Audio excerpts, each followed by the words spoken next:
The weavers can sense the approaching menace, and tensions run high. There's nothing they can do to stop him.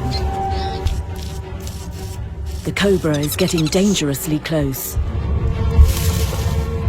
But thankfully, the weavers are not alone.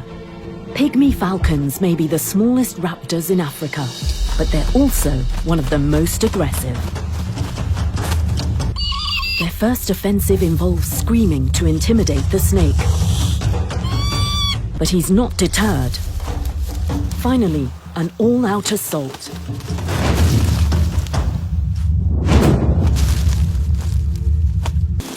That's quite enough for the cobra.